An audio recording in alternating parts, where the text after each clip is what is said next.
ውድ ቤተሰቦች የቆሮንቶስ ሚዲያ ተከታዮች እንደምናላችሁ፣ በያላችሁበት ቦታ ሁሉ እግዚአብሔር ጥበቃና መግቦት አይለያችሁ፣ አሜን። የኢትዮጵያ ኦርቶዶክስ ተዋሕዶ ቤተክርስቲያን እምነት ተከታዮች እንኳን አደረሳችሁ፣ እንኳን አደረሰን። በዛሬው ቪዲዮ ደግሞ ለየት ያለ እና ታላቅ በዓልን አካፍላችኋለሁ። ጽዮን ማለት ስመ ሀገር የኤሳውያን አንባ ዳዊት የያዛት ሀገር ዳዊት ፍቹ ጾን ተመልከት ማለት ነው ብሎ የኪዳነ ወልድ ክፍሌ መዝገበ ቃላት ይፈተዋል። ሁለተኛ ሳሙኤል 6:12 ላይ ንጉሥ ዳዊትም የእግዚአብሔር የአቢዳራን ቤትና የነበረውን ሁሉ ስለ እግዚአብሔር ታቦት እንደባረከ ሰማ። ዳዊትም ሄዶ የእግዚአብሔርን ታቦት ከአቢዳራ ቤት ወደ ዳዊት ከተማ በደስታ አመጣ። አዲስ አበባ ከተማ ሰባራ ባቡር ተብሎ ከሚጠራው አካባቢ የሚገኘው ደብረ ነጎድጓድ ወመካነ ጎልጎታ ቅዱስ ዮሐንስ እና ቅድስት ድንግል ማርያም ቤተክርስቲያን ሌሊቱን ሊቃውንት በቤተክርስቲያን በያሬዳዊ ዜማ ሲያመሰግኑ አደሩ። ጠዋት ከቅዳሴ በኋላ ታቦታቱ ከመንበር ክብራቸው ተነስተው ወደ አውደ ምሕረት በመውጣት ሕዝቡን ሲባርኩ የሰንበት ትምህርት ቤት ደቀ መዛሙርትና ዘማሪያን በዝማሬ ሲያገለግሉ ከተለያየ ቦታ የመጣው ምዕመን በተገኙበት ልዩ በሆነ ሁኔታ በድምቀት ተከበረ። በሀገራችን ታቦት ባለበት ቦታ ሁሉ የሚከበር ሲሆን ታቦተ ጽዮን ባለችበት አክሱም ከተማ በእጅጉ ይለያል። አቅም ላጡ፣ ጉልበት ለሌላቸው፣ በምልጃዋ ለሚተማመኑ ለወዳጆቿ አምባ መጠጊያም እንደሆነች ይታወቃል። እመብርሃን ለሁሉ የሚያበራ እናት ናትና ለእኛ ለኦርቶዶክሳውያን ልዩ ናት። እግዚአብሔር ላደለው በልቡ ይዟት ይኖራል፣ ፈቃዱንም ትፈጽምለታለች።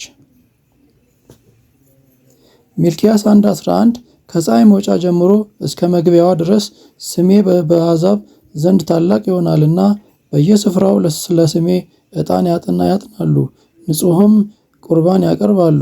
ስሜ በአሕዛብ ዘንድ ታላቅ ይሆናልና ይላል የሰራዊት ጌታ እግዚአብሔር። ይህን ታሪክ ትንሽ ዘርዘር አድርገን ስንመለከት ለእኛ ለኦርቶዶክሳውያን ታቦተ ጽዮን ትልቅ ቦታ ይኖራታል። ታቦተ ጽዮን ወደ ኢትዮጵያ ስትመጣ በጊዜው የተሸከሙ ካህናት ቀይ ባህር ለመሻገር እግራቸው ባህሩን ሲነካ ለሁለት ተከፍሎ በምድር ረግጠው ተሻግረው ወደ ቅድስት ሀገር ኢትዮጵያ መጥተዋል። ፍልስጤማውያን ሕዝበ እስራኤልን በጦርነት ተዋግተው ባሸነፉ ጊዜ ታቦተ ጽዮንን ማርከው በመውሰድ ዳጎን ካለበት ጣዖት ቤት ሲያስቀምጧት አምልኮ ጣዖታቸውን ቀጥቅጣና ቆራርጣ አንኮታኩታ በክብር ካስቀምጧቸው ቦታ በመሬት ላይ በመጣል አሳፍራቸዋለች። ይህንን በመጽሐፍ ቅዱስ ስንመለከተው አንደኛ ሳሙኤል 5:4 ላይ በነጋውም ማለዱ እንደሆነ ዳጎን በእግዚአብሔር ታቦት ፊት በምድር ላይ በግንባሩ ወድቆ ነበር። የዳጎንም ራስ እጆቹም ተቆራርጠው በመድረኩ ላይ ወድቀው ነበር። የዳጎንም ደረት ብቻውን ቀርቶ ነበር ይለናል። እነዚህን ሁለት ታምራት ስንመለከታቸው የኤርትራ ባህር ተከፍሎ በምድር መሻገራቸው ትንቢቱ ሲፈጸም ጌታችን መድኃኒታችን ኢየሱስ ክርስቶስ ከእመቤታችን ተወልዶ ወደ ምድር ሲመጣ ከሰይጣን እስራት ተላቀን በጥምቀት የእግዚአብሔር ልጅነትን ስለማግኘታችን ማሳያ ነው። ዳጎን የተባለው ጣዖት በእግዚአብሔር ኃይል ተቀጥቅጦና ተሰባብሮ መሬት ላይ መጣሉ የሰው ልጅ ከጣዖት አምልኮ ወደ እግዚአብሔር አምልኮ ተመልሶ እርሱን እንዲያመልክ ሲያስተምር ነው። ኢሳይያስ 52:7 ላይ የምስራች የሚናገር ሰላምንም የሚያወራ የመልካምንም ወሬ ምስራች የሚናገር መድኃኒትንም የሚያወራ ጽዮንን አምላክሽ ነግሷል የሚል ሰው እግሩ በተራሮች ላይ እጅግ ያማረ ነው ይለናል። ውድ ቤተሰቦች እንደ ወትሮው ሁሉ እጅግ ውብና ማራኪ ድንቅ መርሃ ግብር ነው። እመቤታችንን ምልጃና ጸሎት ከእኛ ጋር ይቆይ። ለሌሎች ሁሉ እንደረዳቻቸው እኛንም በየቤታችን ተገኝታ በልቦናችን ውስጥ አድራ እኛን የምታግዘን የምትረዳን በምልጃዋ የምትማልደን ይሆንልን። አብረን እንቆይ። አብራችሁ ቆዩ። መርሐ ግብሩ ሰፊና ማራኪና ድንቅ ነው። ከበረከቱ ተካፈሉ። እግዚአብሔር አምላክ ወዶና ፈቅዶ እንደ ወትሮ ሁሉ እንደምለው ወደ አገራችሁ ተመልሳችሁ እንዲህ ድምቅ ባለና ውብ በሆነ ሁኔታ የዕጣኑ ሽታ ሸቷችሁ አውደ ምሕረት ላይ ተገኝታችሁ እንደዚህ እንድታገለግሉ ሁላችሁንም እግዚአብሔር በሰላም በጤና በያላችሁበት ይጠብቃችሁ ብዬ እመኝላችኋለሁ።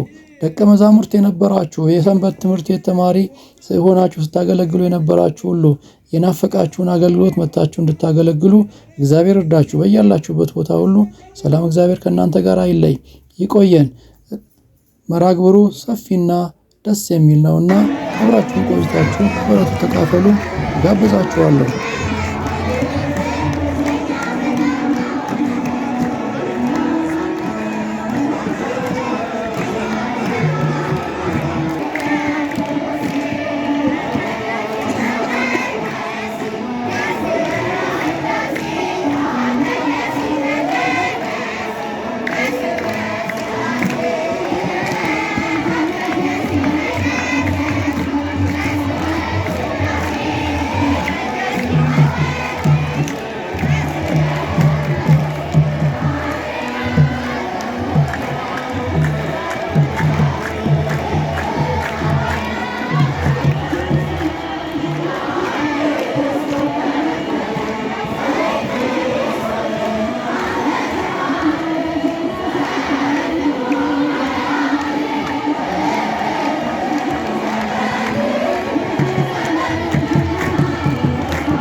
Messere